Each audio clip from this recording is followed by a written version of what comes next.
Muito bem, meus irmãos, nós vamos prosseguir então em nossa série de estudos na carta de Paulo aos Colossenses.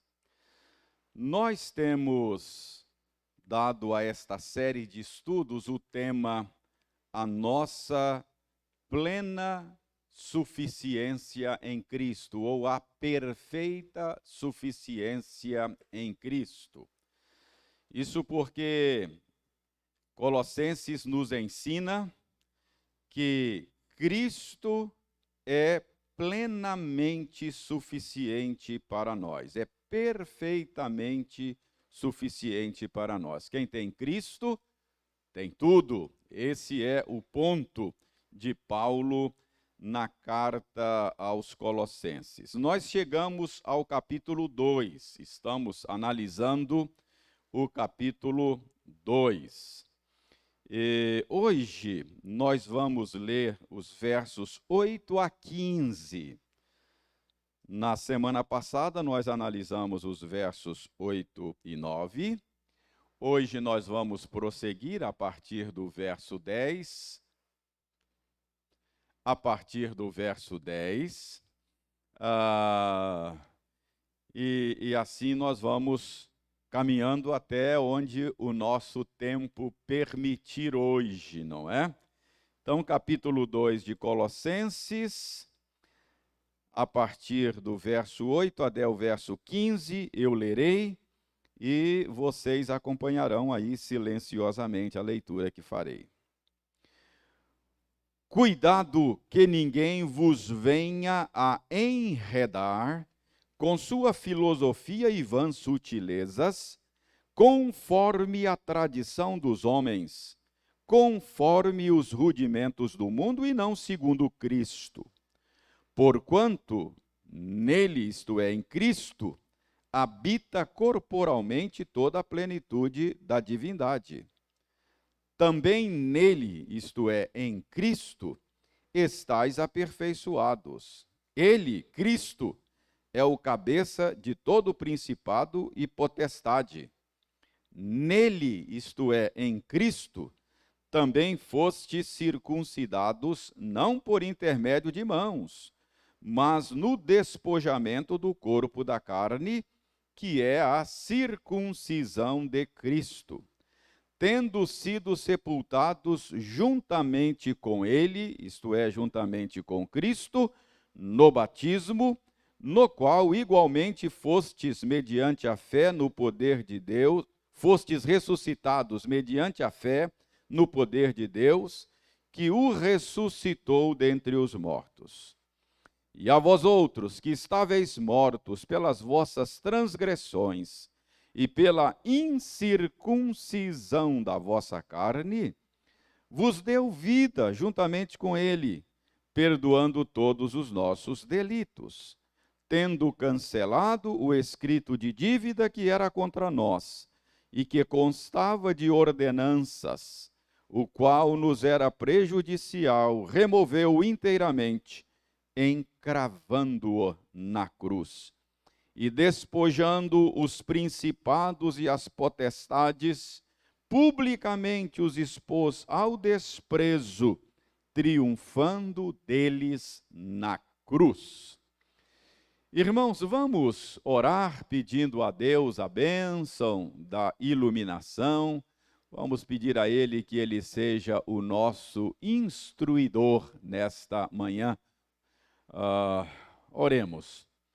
Senhor, que Tu queiras nesta manhã dar-nos a graça da correta compreensão do sentido da passagem que acabamos de ler. Que Tu nos dês também a graça de reconhecer que o texto que acabamos de ler é um texto inspirado por Ti, portanto, verdadeiro e autoritativo para nós. E dá-nos, ó Senhor Deus, a graça de vivermos de acordo com as verdades que o texto nos transmite. Enfim, Senhor, que Tu mesmo sejas o nosso mestre, o nosso professor nesta aula dominical. Nós oramos em nome de Jesus. Amém. Muito bem, meus irmãos, no domingo passado, como eu disse ainda há pouco, nós analisamos os versos 8 e 9 desta porção. Certamente você se lembra que naquela ocasião nós vimos que nos versos 8 e 9, Paulo está alertando aos seus leitores para o risco de eles serem enredados pelo ensino dos falsos mestres. Então, nós vimos na semana passada este alerta de Paulo. Paulo aqui está combatendo um falso ensino que estava sendo disseminado entre os colossenses, e Paulo, então, conforme vimos na semana passada, está alertando para o risco de eles não serem apanhados por um falso ensino, enredados, presos em rede, como vimos na semana passada. Agora, vejam o verso 10, vamos prosseguir. No verso 10, Paulo diz: também nele, isto é, em Cristo, estáis aperfeiçoados. Ele é o cabeça de todo principado e potestade. A estratégia de Paulo no combate ao falso ensino é apontar para a perfeita suficiência de Cristo. O que Paulo está mostrando é que tudo aquilo que os falsos mestres estavam oferecendo no ensino falso deles, de fato, será encontrado em Cristo, e em Cristo somente. Então, Paulo, no verso 10, diz: em Cristo também vocês já estão aperfeiçoados, porque ele é o cabeça de todo principado e potestade. A pergunta é a seguinte: que aspecto do ensino falso Paulo está combatendo aqui no verso 10? Preste bem atenção, eu estou dizendo que aspecto, porque vocês já sabem, e eu já disse aqui, que aquele falso ensino que estava sendo disseminado entre os colossenses era uma verdadeira miscelânea de crenças e de práticas religiosas. Nós vimos, quando analisamos lá no início desta série, a natureza desse falso ensino. Nós vimos que os falsos mestres parecem ter extraído um pouco de cada coisa de lugares diferentes. Por exemplo, nós vimos que ao ler essa carta, a gente percebe que os falsos mestres compuseram o ensino deles, tirando algumas coisas do judaísmo. Parece que havia um viés judaizante no ensino deles. Parece que eles tiraram também um pouco de crenças e práticas das religiões pagãs de mistérios daquela época. Então havia muito misticismo no ensino desses falsos mestres. Nós vimos também que parece que os falsos mestres retiraram também coisas, crenças, práticas do neoplatonismo da época, do gnosticismo incipiente da época. O gnosticismo só floresceu um pouco mais tarde, mas naquela época já tinha ideias gnósticas sendo ensinadas, e parece que os falsos mestres tiraram do gnosticismo, do neoplatonismo da época, para compor o ensino deles, que era uma verdadeira miscelânea. Então, é por isso que eu estou perguntando no verso 10 o seguinte: que tipo que aspecto dessa miscelânea Paulo tem em mente aí no verso 10, quando ele diz: também em Cristo estáis aperfeiçoados. Ele é o cabeça de todo principado e potestades. Então vejam bem, os falsos mestres parece ter copiado das religiões pagãs de mistério daquela época a ideia de que os corpos celestes, os planetas, os astros controlam o destino dos homens na Terra, porque esta era a crença que se tinha em muitas religiões pagãs de mistério, de que a vida na Terra, o destino dos homens na Terra, é controlada pelos astros, pelos planetas, pelos corpos celestes. Um tipo assim de astrologia daquela época. Essa era a crença, não é? E estas religiões pagãs de mistérios, elas acreditavam que os astros, por sua vez, eram controlados por seres espirituais.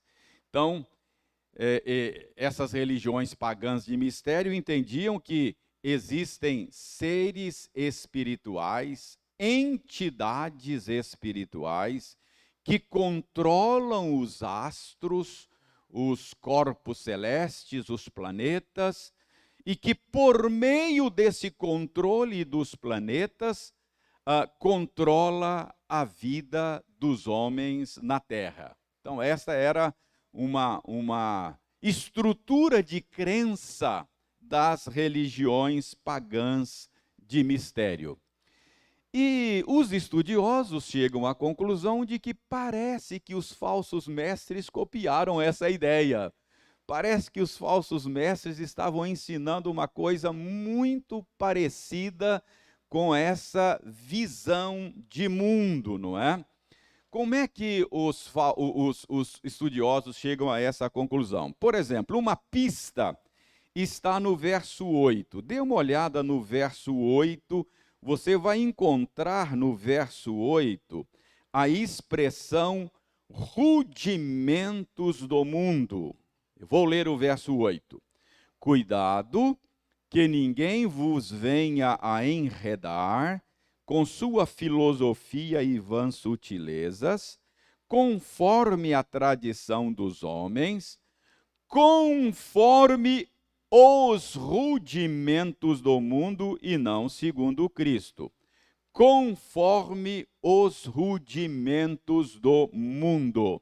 Então, a palavra, a expressão rudimentos deste mundo, ou rudimentos do mundo, mencionada por Paulo aí, é uma expressão que é muito encontrada na literatura dessas religiões pagãs de mistério da época. Então, os estudiosos percebem que essa é uma expressão que se repete muito na literatura das religiões pagãs de mistério. Então, isso é uma pista de que os falsos mestres talvez tenham tirado esta ideia daquelas religiões. Além disso, a expressão rudimentos deste mundo, ou rudimentos do mundo, aqui é traduzida por rudimentos do mundo, mas literalmente ela seria traduzida por espíritos elementares do mundo. Os tradutores da nossa Bíblia preferiram aqui rudimentos do mundo, mas ela poderia ser traduzida perfeitamente e literalmente é isso mesmo. espíritos elementares do mundo. Essa seria a expressão. Os estudiosos, então, entendem que essa expressão, rudimentos do mundo, ou espíritos elementares do mundo, é uma expressão que pretende referir-se aos princípios básicos, aos princípios fundamentais, aos princípios estruturais deste mundo, do universo.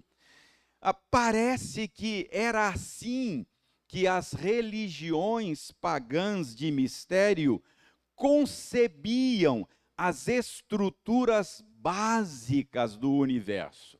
Esta era a cosmovisão, a visão de mundo destas religiões pagãs de mistério. Então, os estudiosos chegam à conclusão de que os falsos mestres copiaram esta ideia destas religiões pagãs de mistério. Mas preste bem atenção. Eu disse que o falso ensino que estava sendo disseminado entre os colossenses era uma miscelânea, não é? Então, parece que o que Paulo tem em mente aqui, no verso 10, é algo parecido com essas ideias das religiões pagãs de mistério, misturado com alguma coisa do neoplatonismo. Era alguma coisa híbrida, porque a concepção neoplatônica, isso vem lá do filósofo grego Platão, a visão de mundo neoplatônica, a visão do universo, era uma visão dualista. O filósofo grego Platão concebeu a realidade, ele concebia o universo, o mundo, de maneira dualista. Para o filósofo grego Platão, o mundo, a realidade, o universo, ele era visto de maneira dualista. Esse mundo perceptível aos sentidos, este mundo palpável, este mundo material para ele, é uma expressão imperfeita de um mundo ideal, de um mundo das ideias. Então, existe um mundo das ideias, do qual esse mundo que nós percebemos com os sentidos é apenas uma expressão imperfeita. Por exemplo, para a visão de mundo platônica, nós temos aqui nesse mundo esse objeto que chama microfone, não é? Então, esse objeto que existe neste mundo, que a gente pode ver, pode pegar, apalpar, é apenas uma expressão imperfeita de um microfone ideal, perfeito, que existe no mundo das ideias. Então, para Platão, o universo era concebido assim, de maneira dualista, não é? O mundo que nós percebemos é uma expressão material imperfeita deste mundo ideal, deste mundo das ideias. Portanto, tudo aquilo que nós vemos concretamente, tudo aquilo que nós percebemos materializado neste mundo, é uma expressão imperfeita das coisas perfeitas desse mundo ideal. Por isso, qual é a conclusão? o mundo que nós percebemos, esse mundo concreto, esse mundo materializado, este mundo perceptível, é um mundo inferior e intrinsecamente mal. Esta é a ideia. Irmãos, quando a gente lê o Novo Testamento, a gente descobre que esta ideia platônica influenciou muito o pensamento dos cristãos nos primeiros séculos. Alguns cristãos compraram essa ideia neoplatônica de um mundo dualista. E isso acabou influenciando muito a teologia cristã até. Deixe-me dar um exemplo disso para vocês. Abram aí a Bíblia de vocês na primeira epístola de João, só para vocês perceberem aí o que está por detrás do que João está dizendo na sua primeira epístola. Abra aí, primeira epístola de João, capítulo 4, verso 3. Verso 3. Olha, 1 de João 4, 3. Aí diz o seguinte. João escreveu: e todo espírito que não confessa a Jesus não procede de Deus. Pelo contrário, este é o espírito do anticristo, a respeito do qual tendes ouvido que vem e presentemente já está no mundo. Então, ele está combatendo aí o espírito do anticristo. Agora, veja bem o verso 2. Nisto reconheceis o Espírito de Deus.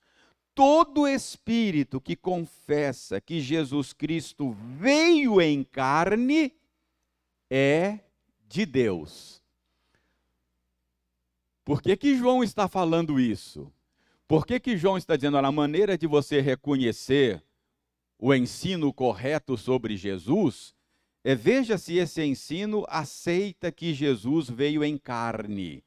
Porque qualquer ensino que diz que Jesus não veio a este mundo num corpo material, em carne, este ensino é falso, é do anticristo. O que João está combatendo?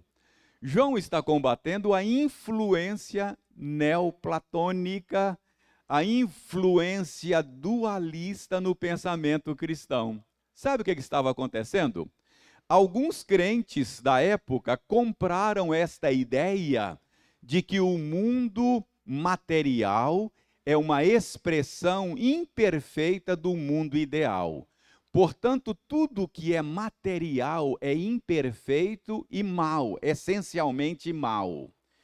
Então, por causa dessa premissa, o raciocínio que eles faziam é o seguinte: olha, se tudo que é material é mal, então o corpo de Jesus não pode ter sido um corpo material.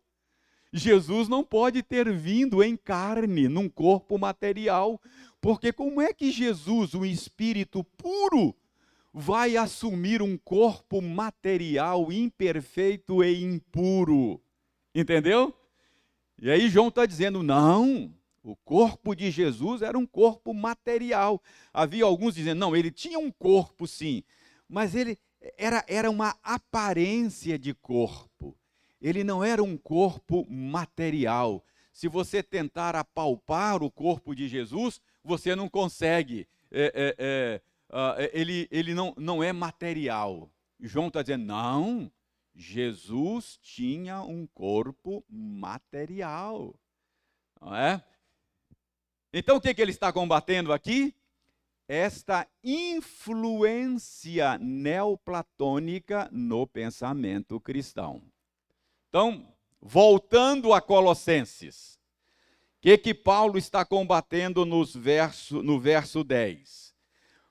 Muito provavelmente, Paulo está combatendo uma faceta do ensino falso que estava sendo disseminado entre os colossenses, uma faceta que era um híbrido de alguma coisa tirada das religiões pagãs de mistério com alguma coisa tirada no neoplatonismo. Então, essa crença errada que estava sendo ensinada para os colossenses era um híbrido de misticismo pagão e neoplatonismo.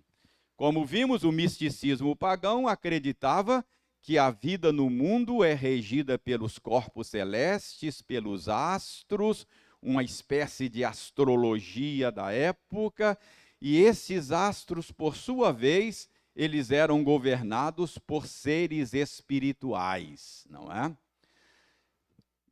Pega isso e junta com o neoplatonismo. Tem um mundo das ideias, um mundo espiritual, imaterial, e tem um mundo material. Esse mundo material é apenas uma expressão imperfeita desse mundo imaterial perfeito.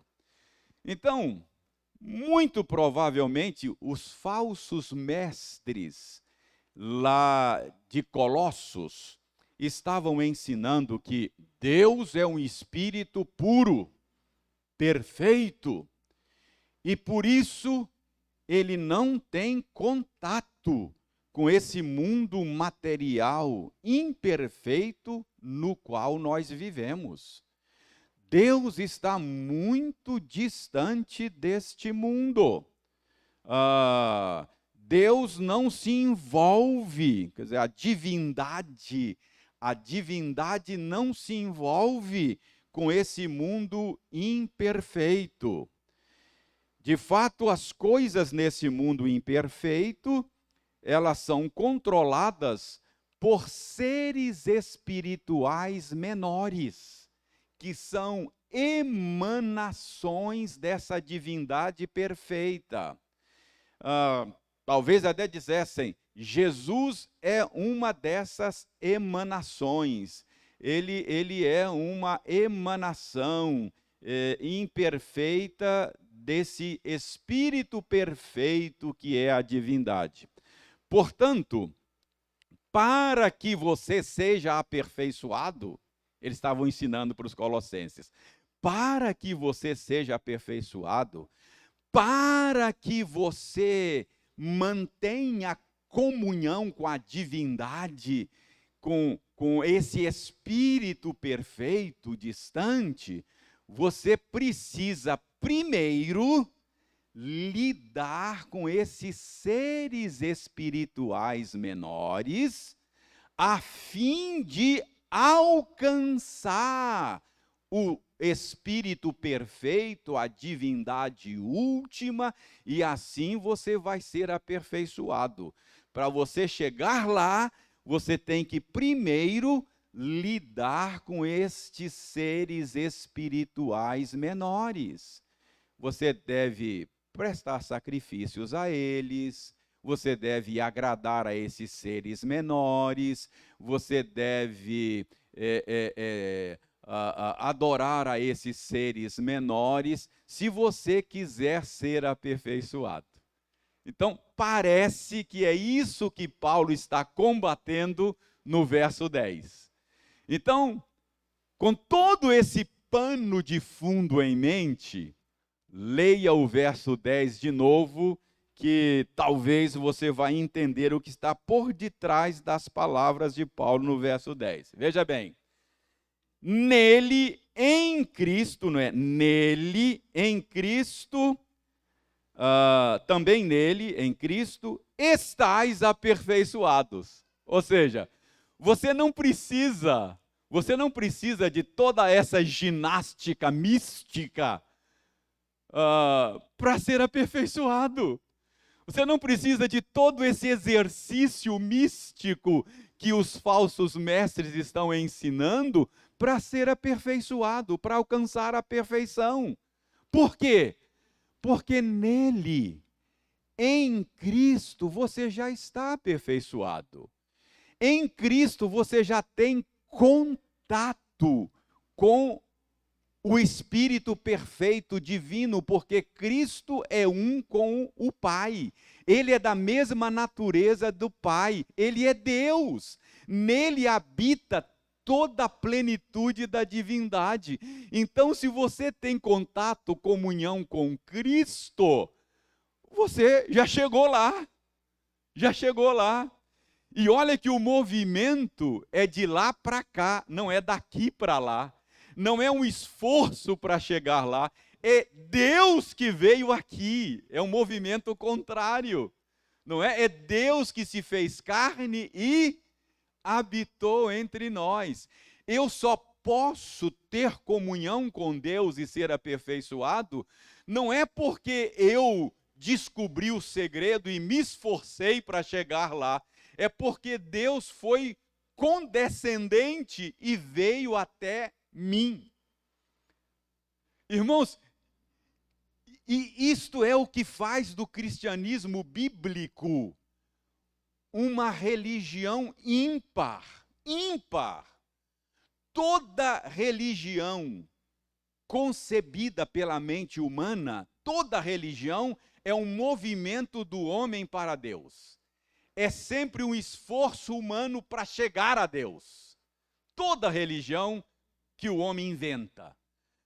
Mas a religião da Bíblia é exatamente o contrário.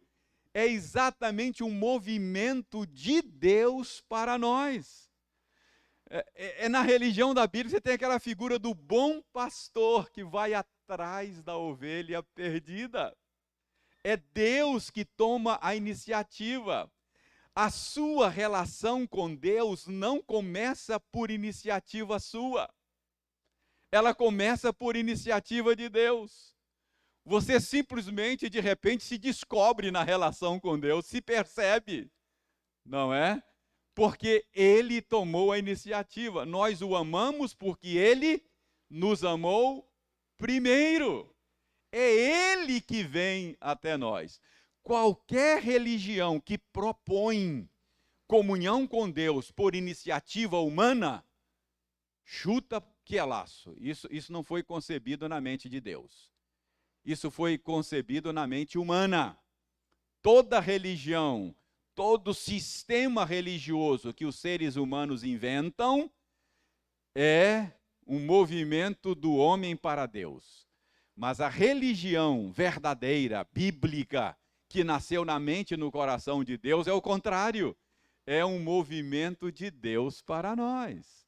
Então é isso que Paulo está dizendo aqui. Você não precisa, está dizendo para os colossenses e para nós também, vocês não precisam de todo esse esforço, de toda essa ginástica mística para chegar a Deus e para ter comunhão com Ele e ser aperfeiçoados por Ele.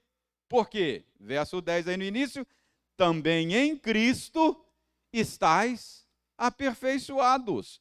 E olha a segunda parte do verso. Ele é o cabeça de todo principado e potestade. Curioso, Paulo não nega a existência de seres espirituais, ele não nega. Ele não nega a existência de um mundo espiritual, de uma dimensão espiritual imperceptível, ele não nega. Paulo cria que esses seres espirituais existem. Mas Paulo diz, eles não têm o papel que esses falsos mestres estão dando a eles. Por quê? Eles são criados por Cristo. Em Cristo foram criadas todas as coisas, as visíveis e as invisíveis. Então, esses seres espirituais que existem estão debaixo do senhorio de Cristo.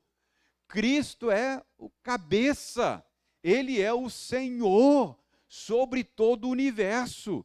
Ele não é apenas o Senhor sobre esse mundo material, sobre esse mundo palpável, perceptível no qual vivemos, mas Ele é Senhor sobre o universo todo, sobre a dimensão invisível do universo. Então, Paulo não nega a existência desses seres espirituais, mas Paulo corrige aqui o papel que os falsos mestres estavam dando a esses seres. Paulo está dizendo aqui, Cristo é o cabeça de todo principado e de toda potestade. Então, não há necessidade de todo esse exercício de penetrar essas regiões celestes se nós desejamos obter acesso a Deus. Nós somos aperfeiçoados porque Deus veio a nós, por meio de Jesus Cristo. Esse é o caminho, esta é a estrutura. Então, essa é a ideia que Paulo está combatendo no verso 10. Também nele estáis aperfeiçoados, ele é o cabeça de todo o principado e potestade. Então, Paulo está ensinando aí que o caminho do aperfeiçoamento é a união com Cristo, não é? Por estar unido a Cristo é que nós somos aperfeiçoados. Então, entenderam aí o verso 10? Entenderam o verso 10? O que Paulo está combatendo no verso 10? Que aspecto do falso ensino ele está combatendo? É esse aspecto que parece que era uma mistura de neoplatonismo com misticismo pagão, que resultou no ensino desses falsos mestres, não é? Muito bem, verso 11 a 14 agora. Agora Paulo parece ter em mente um outro aspecto da heresia colossenses, um outro aspecto. Eu disse que era uma miscelânea, não é?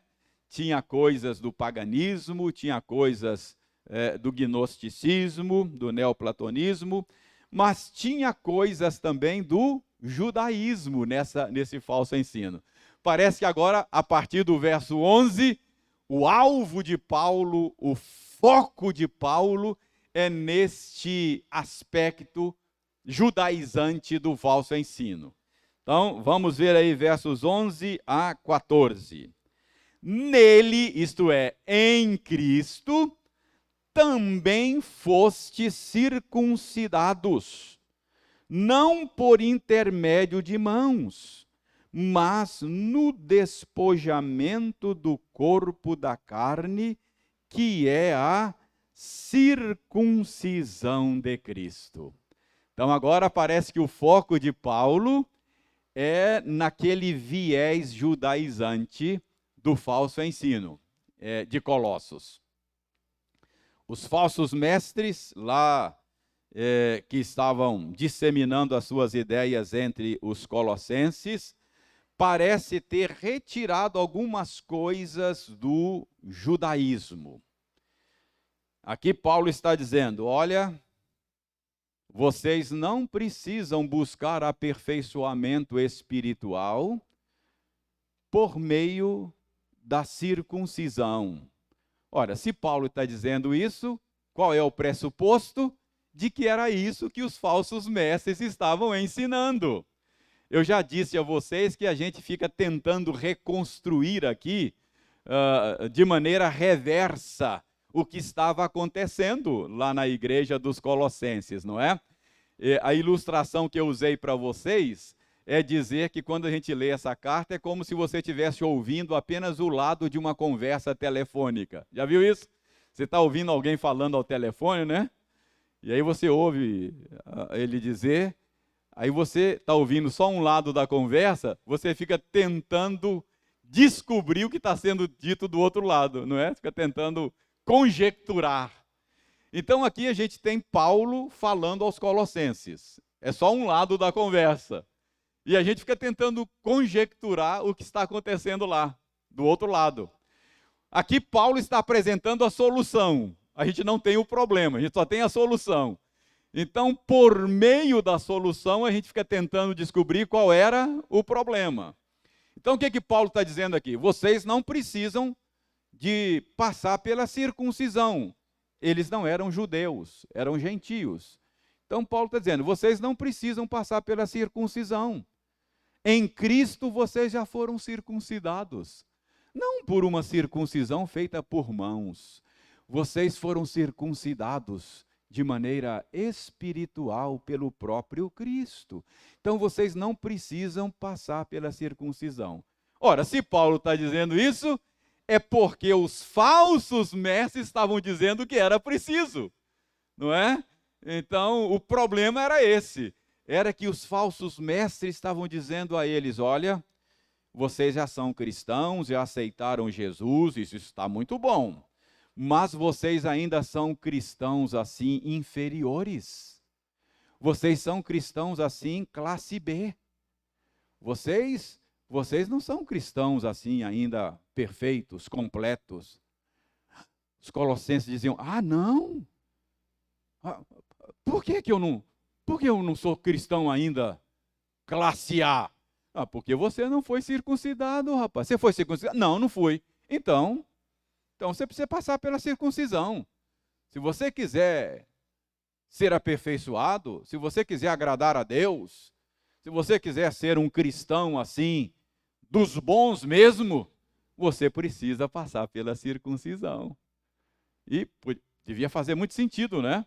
O Novo Testamento não tinha sido escrito ainda. Falso mestre abria a Bíblia lá, está aqui, ó, Deus mandou circuncidar, rapaz, ó, está aqui, ó.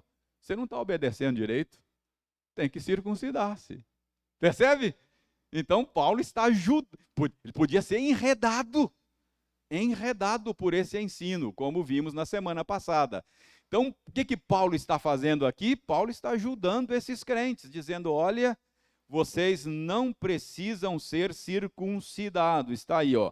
Nele também fostes circuncidados. Em Cristo vocês foram circuncidados. Irmãos, para você entender o que Paulo está dizendo aqui, você precisa saber o que era a circuncisão. Qual era o sentido da circuncisão? Como é que ela funcionava? Porque Deus mandou mesmo o seu povo praticar a circuncisão. E de maneira que a gente precisa entender aqui esse ponto para a gente entender o que Paulo está dizendo. Então, vamos gastar um tempo aqui para entender o que é circuncisão e entender por que Paulo disse que os colossenses não precisavam ceder a essa pressão dos falsos mestres. Então, abra sua Bíblia em Gênesis. Você vai ver quando foi que Deus instituiu a circuncisão. Gênesis 17. Vamos gastar um tempo com isso. É útil para você entender o argumento do apóstolo Paulo. Em Colossenses, óbvio. Gênesis 17, de 1 a 14. Aí está a instituição da circuncisão. Gênesis 17, 1 a 14. Eu vou ler e você vai acompanhar aí, tá bom? Quando atingiu Abrão a idade de 99 anos, apareceu-lhe o Senhor e disse-lhe, eu sou o Deus Todo-Poderoso, anda na minha presença e sê perfeito. Farei uma aliança entre mim e te multiplicarei extraordinariamente. Prostrou-se Abrão, rosto em terra, e Deus lhe falou, quanto a mim, será contigo a minha aliança, serás pai de numerosas nações. Abrão já não será o teu nome, e sim Abraão, porque por pai de numerosas nações te constituí. Far-te-ei fecundo extraordinariamente. De ti farei nações, e reis procederão de ti. Estabelecerei a minha aliança entre mim e ti, e a tua descendência no decurso das suas gerações. Aliança perpétua para ser o teu Deus e da tua descendência. Dar-te-ei a tua descendência a terra das tuas peregrinações, toda a terra de Canaã, em possessão perpétua, e serei o seu Deus. Disse mais Deus a Abraão: guardarás a minha aliança, tu e a tua descendência, no decurso das suas gerações. Esta é minha aliança, que guardareis entre mim e vós, e a tua descendência. Todo macho entre vós será circuncidado. Circuncidareis a carne do vosso prepúcio. Será isso por sinal de aliança entre mim e vós. Até o verso 11 aí, só fazer uma pausa.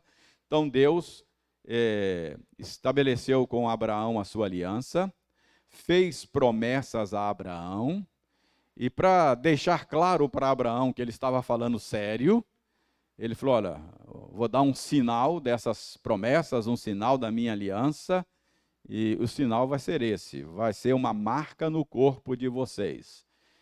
Então, qual é o sinal, qual é a marca? A pista de que tudo isso ia se cumprir era a prática da circuncisão. Circuncidareis a carne do vosso prepúcio. Todo macho teria que ser circuncidado, que seria um sinal desta aliança. Verso 12. O que tem 8 dias será circuncidado entre vós, todo macho nas vossas gerações, tanto o escravo nascido em casa como o comprado, a qualquer estrangeiro que não for da tua estirpe. Então, com 8 dias de nascido, a criança do sexo masculino passava por esta cirurgia, não é? Pela circuncisão. Com efeito, será circuncidado o nascido em tua casa, o comprado por teu dinheiro. A minha aliança estará na vossa carne e será aliança perpétua. O incircunciso, que não for circuncidado na carne, do prepúcio, essa vida será eliminada do seu povo. Quebrou a minha aliança. Irmãos, a circuncisão era uma prática comum entre os povos antigos por diferentes razões, não é? Mas o Senhor Deus tomou essa prática, retirou essa prática lá do uso comum e a usou como sinal da sua aliança com o seu povo. A circuncisão, você sabe, consiste na retirada do prepúcio, no órgão genital masculino. Muito parecido com a cirurgia de fimose, não é? Que se faz hoje. Às vezes a pele do prepúcio tem um orifício pequeno e impede o recolhimento da pele. Normalmente ela se solta naturalmente com o tempo. Aqueles que têm filhos homens aqui sabem como é que funciona isso. Mas às vezes é preciso de uma intervenção cirúrgica. Essa intervenção cirúrgica de fimose, ela se faz necessária porque pode trazer complicações depois para a criança, não é? E uma das complicações é infecções por acúmulo de impureza, porque às vezes dificulta a higiene e às vezes pode infeccionar por acúmulo de impureza e tal. E isso era praticado nos povos antigos, não é? Então, dentre outras coisas, essa prática, ela tinha várias razões, inclusive razões religiosas entre outros povos pagãos. Mas, dentre outras coisas, circuncisão, essa prática, ela estava muito associada à ideia de pureza, de purificação, não é? porque facilitava a higiene, facilita a higiene, etc. E é curioso, não é? E por que é que Deus escolhe fazer uma marca exatamente no órgão genital masculino? Curioso, né? O meu palpite é de que isso tem a ver com a promessa de descendência. É o órgão reprodutor, não é? O que Deus promete a Abraão aqui? Deus promete: você vai ser pai de muitas nações. Você vai reproduzir, vai ter uma descendência numerosa, não é? Durante algum tempo, Abraão achou que isso não ia se cumprir, porque ele estava ficando velho, uma mulher estéril, a coisa não se cumpria. Lembra a história?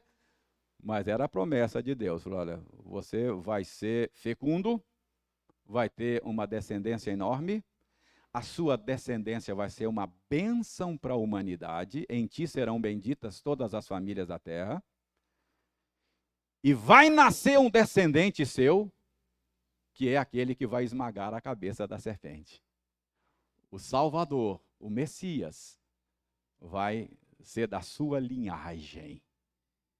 E para mostrar que estava falando sério, então Deus instituiu esse rito, que tem a ver com a pureza de uma descendente. Deus está purificando um povo para Ele.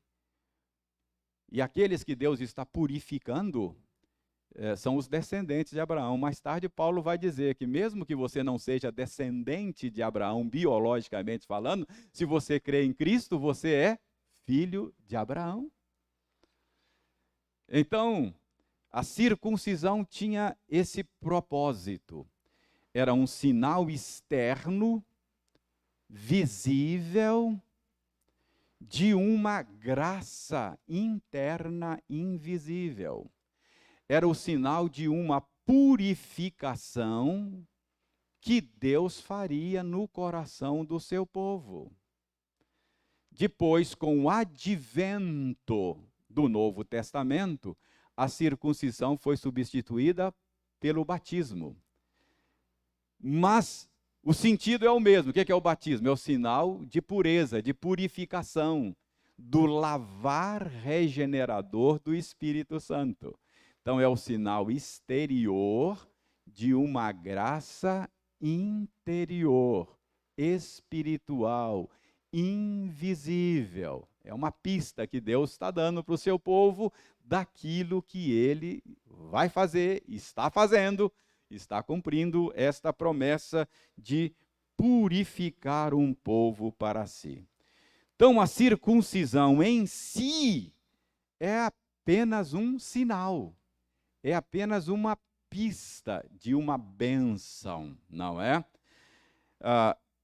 Você quer ver? Deixa eu mostrar para vocês alguns textos na Bíblia que mostram qual é o sentido da circuncisão. Abra Levítico 26, 41. Abra Levítico 26, 41.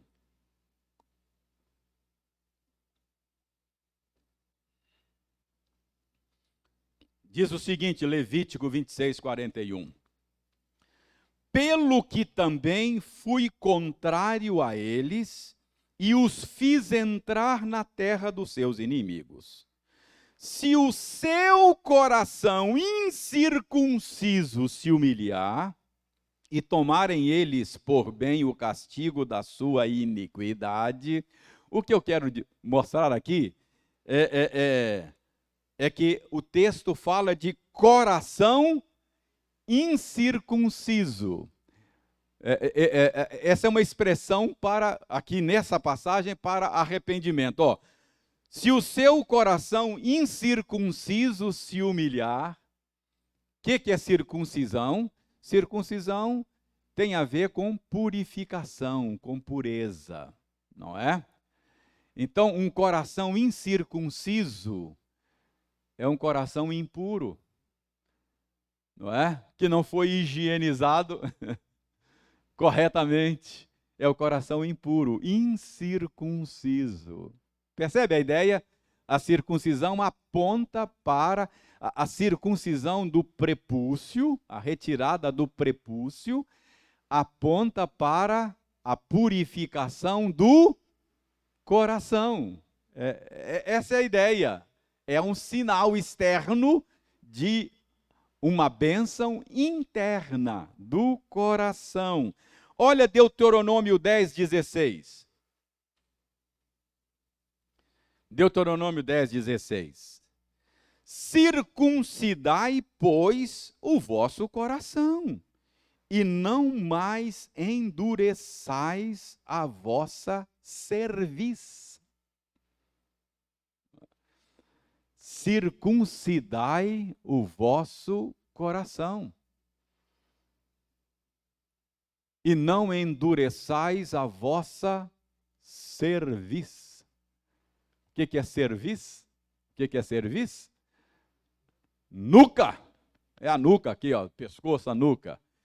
Então, gente de cerviz dura é gente que não se dobra. É gente tupetuda que não faz isso, ó. Pescoço duro. Qual é o problema do pescoço duro? Coração incircunciso. Coração impuro. Por isso, circuncidai o vosso coração, para que a sua cerviz se dobre, não é? Então, tem que circuncidar o coração. O que eu estou mostrando aqui é a ideia, a ideia que é sinalizada, simbolizada no rito da circuncisão, não é? Deuteronômio 36, olha só. O Senhor teu Deus circuncidará o teu coração e o coração de tua descendência. Para quê? Para amares ao Senhor teu Deus com todo o coração e com toda a alma, para que vivas. Preste atenção. Circuncidar o prepúcio da criança judia, o sacerdote fazia, não é? Ia lá e fazia a cirurgia. Então, essa é uma circuncisão que o ser humano fazia. Mas e a circuncisão do coração? Quem faz? O Senhor Deus circuncidará o coração, o teu coração. Aquilo que o sacerdote fazia era apenas uma ilustração daquilo que Deus prometeu fazer. Aquilo que o pastor faz aqui quando derrama água batismal é apenas uma ilustração daquilo que Deus prometeu fazer, lavar o coração. Entendeu? E veja bem aqui, ó, o Senhor teu Deus circuncidará o teu coração e o coração de tua descendência. Olha aí, por isso, circuncisão, a descendência, órgão reprodutor, não é? Para quê? Para que você ame ao Senhor de todo o teu coração. Se Deus não circuncidar o seu coração, você nunca vai amar o Senhor. Se Deus não purificar o seu coração, você nunca vai amar o Senhor.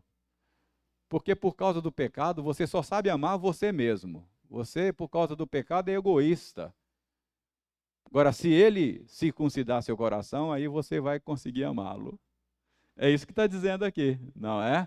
Então, preste bem atenção. A circuncisão mesmo, a circuncisão real, não o símbolo dela, só Deus pode fazer. Por isso é que Paulo diz lá, vocês que têm Cristo já foram circuncidados, não por mãos, não está lá em Colossenses? Não por mãos de homens. Vocês foram circuncidados com a circuncisão de Cristo. Então, você não precisa cortar o seu prepúcio para que seja um crente classe A. Você é crente em Cristo e você já foi circuncidado com a circuncisão de Cristo. Ele já lavou você com o lavar regenerador do Espírito. Ele já tirou o coração de pedra e deu o coração de carne. Ele já circuncidou o seu coração. São todas expressões equivalentes para essa obra que Deus faz no nosso coração. não é? Que é o novo nascimento, que é a regeneração. Veja bem, Jeremias, olha aí, Jeremias 4:4. Jeremias 4:4. Circuncidai-vos para o Senhor, circuncidai o vosso coração, ó homens de Judá e moradores de Jerusalém, para que o meu furor não saia como fogo e arda, e não haja quem o apague por causa da malícia das vossas obras. É muito interessante a relação que faz aqui do coração com o comportamento do povo, né? Então está aqui, ó, o povo estava desviado dos caminhos do Senhor, o profeta está, em nome de Deus, chamando a atenção do povo: olha, vocês mudem de vida, para que o meu furor não saia como fogo e arda. Ou seja, eu vou tratar com vocês. Mas ele fala de circuncidar o coração. A mudança de comportamento depende da mudança do coração, não é? Esse é o ponto. Por isso que Jesus criticou os fariseus dos seus dias, que lavavam o copo por fora, mas deixavam o copo sujo por dentro. Então, circuncidar o coração. Então, circuncisão era um sinal de uma obra espiritual que Deus prometeu fazer, não é? Veja bem, Ezequiel 44. É bom a gente fazer esse levantamento de passagens bíblicas, porque isso joga luz sobre a ideia que nós estamos querendo enfatizar. Ezequiel 44, olha o verso 7.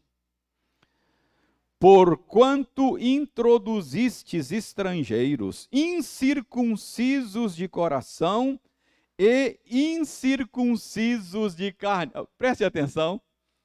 Incircuncisos de coração e incircuncisos de carne. Para esses que estão sendo focalizados aqui, esses estrangeiros ímpios, faltavam as duas coisas. Faltava a circuncisão do coração e a circuncisão do prepúcio, da carne.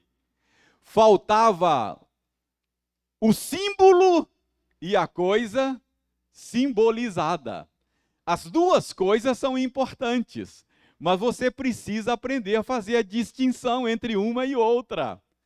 Você pode ter a circuncisão da carne e não ter a circuncisão do coração. Será de pouco valor. É a mesma coisa você ser batizado com água, mas não ser lavado pelo Espírito Santo. Vai ser de pouco valor, não é?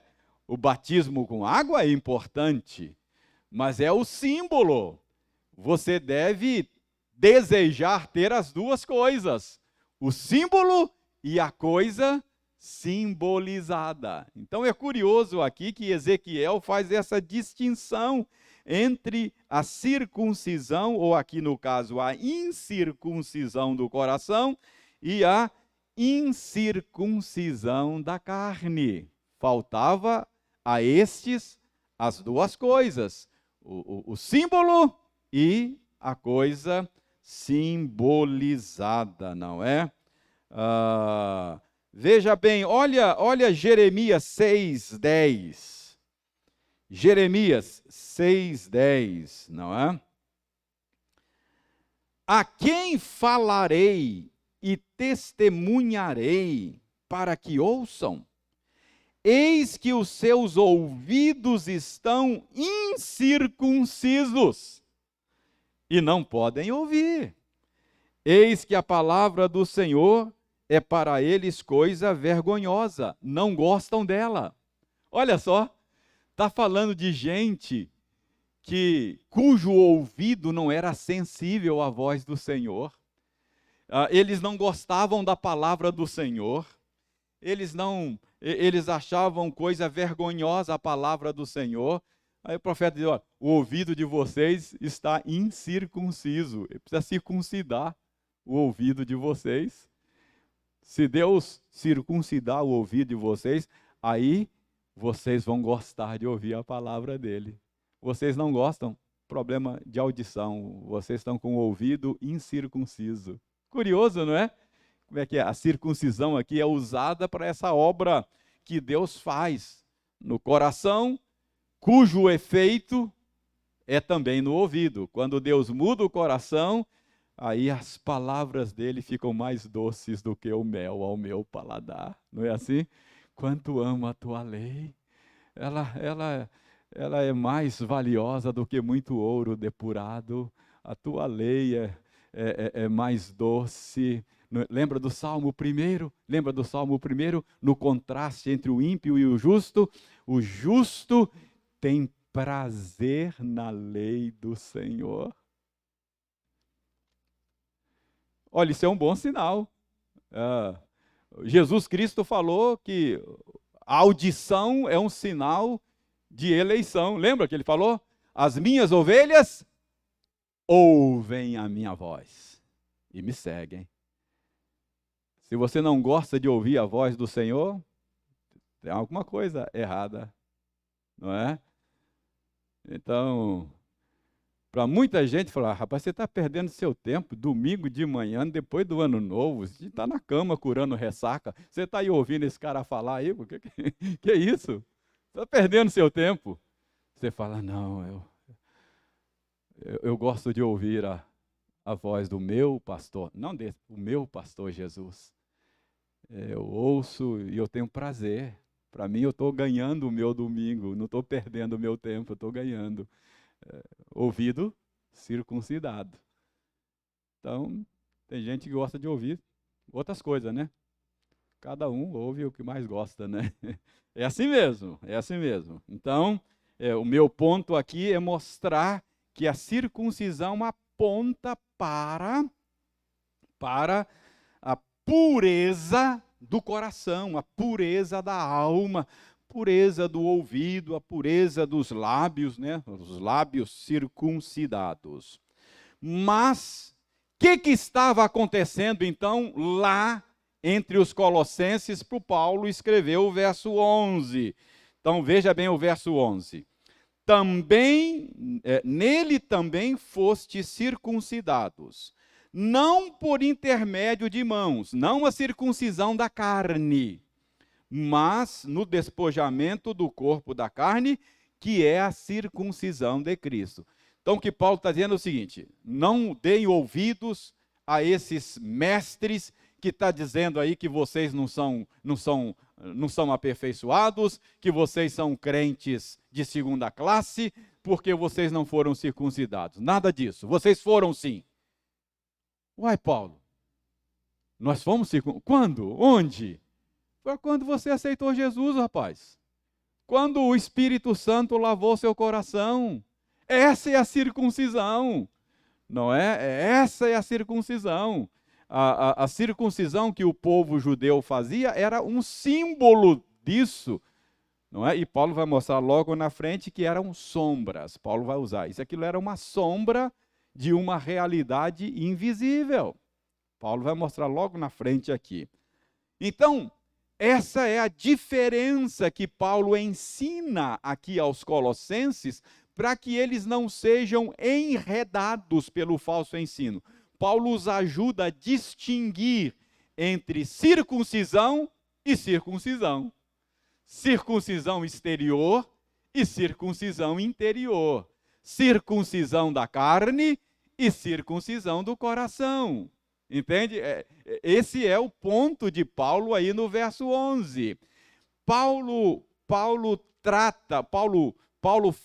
usa esse mesmo ponto com os romanos. E lá, como Paulo fala um pouco mais, fica mais claro. Vamos olhar Romanos capítulo 2? Abra Romanos capítulo 2. Olha como é que Paulo faz a mesma distinção entre circuncisão e circuncisão em Romanos 2. Verso 25 em diante. Olha só como é que ele mostra a circuncisão interior e a circuncisão exterior. Olha, a partir do verso 25. Porque a circuncisão tem valor se praticardes a lei.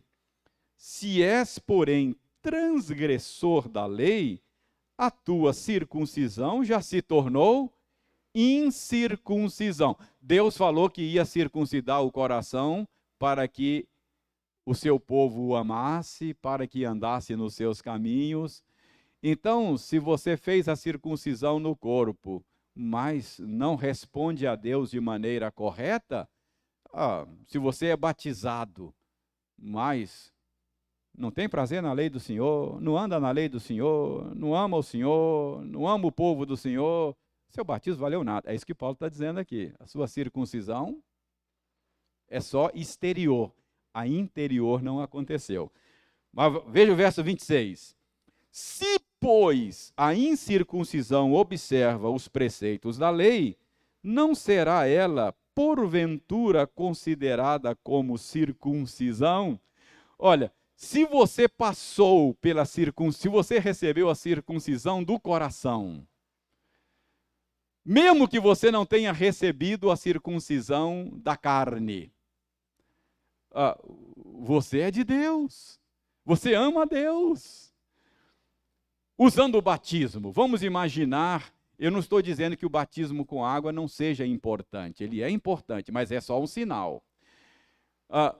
Vamos imaginar que uma pessoa tenha sido lavada pelo Espírito Santo, nascida de novo, ela teve o seu coração circuncidado, ela passou pelo lavar regenerador do Espírito, ela ama a Cristo, ela está salva?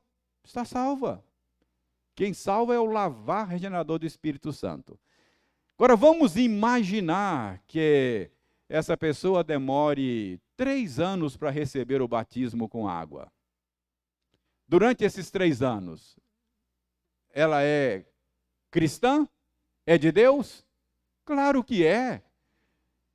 Ela não recebeu o sinal, mas ela tem a coisa sinalizada. E vamos imaginar que ela morra antes de, não dá tempo, ela morra antes de receber o batismo com água. E daí? Está salva ou não está salva? Está salva! Ela não tem a coisa simbolizada, mas ela não tem o símbolo, mas tem a coisa simbolizada, entendeu? Já que a circuncisão é símbolo de uma aliança, veja bem, eu tenho um anel aqui no meu dedo anelar da mão esquerda. Completando hoje, 40 anos que eu fiz uma aliança com uma mulher. 40 anos, eu reuni os parentes, amigos, a igreja, eu e ela na presença de Deus assumimos esses compromissos, e fomos ao cartório, assinamos lá os documentos, está registrado, pode ir lá em Conselheiro Pena no cartório, que está lá documentado, lavrado, não é? Assinado, reconhecido firma, está tudo lá, não é? E eu carrego esse anel como um símbolo, como um sinal dessa aliança. Quem olha para a minha mão sabe, ó, esse cara fez aliança com uma mulher, ele tá aliançado, não é? Agora vamos imaginar que por alguma razão eu tire essa aliança, perdi a aliança. Eu estou chamando o símbolo pela coisa simbolizada. Isso aqui é um anel, não é? A gente chama de aliança porque ele simboliza a aliança. Ele não é a aliança. Mas eu tiro o anel. E aí, não tem aliança? Tem aliança. Eu continuo casado e comprometido com uma mulher. Eu não tenho o símbolo, mas a coisa simbolizada continua de pé. Eu não estou dizendo que o símbolo não seja importante, ele é importante. Se você foi lavado pelo Espírito Santo, o meu conselho é que você receba o símbolo do batismo cristão, porque é ordem do Senhor, não é? É crer e ser batizado. Mas o que eu estou aqui é me esforçando, como o apóstolo Paulo, para fazer a distinção entre uma coisa e outra, entre batismo e batismo, entre circuncisão e circuncisão. Está claro essa distinção entre o que é interno e o que é externo. Mas olha como é que Paulo continua dizendo aí, ó. Veja bem, verso 28, Romanos 2, 28. Porque não é judeu quem o é apenas exteriormente, nem é circuncisão a que é somente na carne.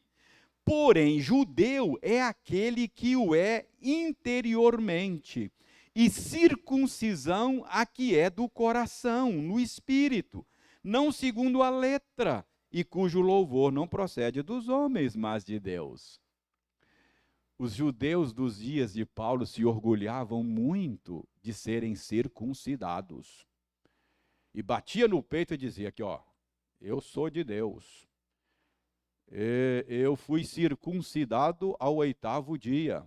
Você está achando o quê? Percebe? Paulo disse, grande coisa. Se você não tem um coração circuncidado, grande coisa. Não é judeu aquele que é exteriormente, mas aquele que é interiormente.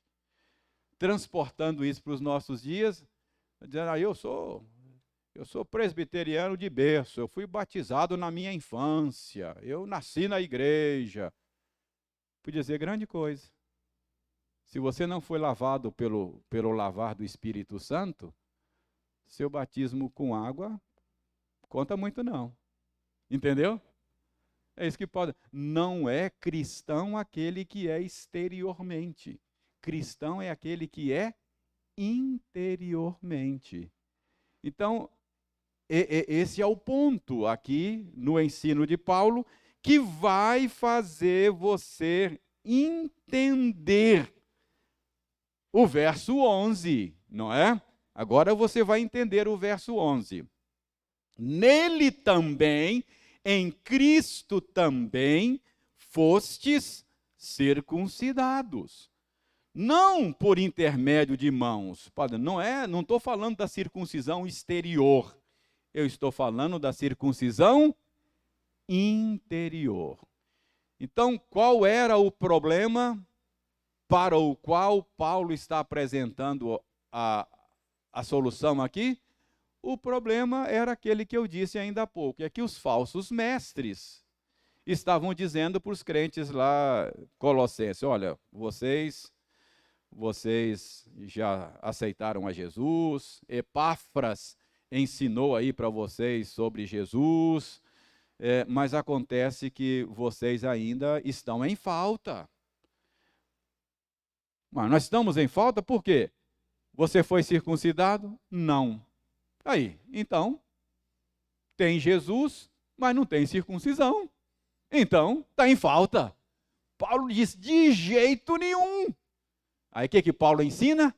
A plena suficiência de Jesus. Se você tem Jesus, você está completo, está aperfeiçoado, você já foi circuncidado. Entende? Hoje tem muito disso. Tem Jesus, mas falta alguma coisa. Você tem Jesus? Tenho. Mas você fala em língua? Não. Ah, então você ainda não chegou lá. Percebe?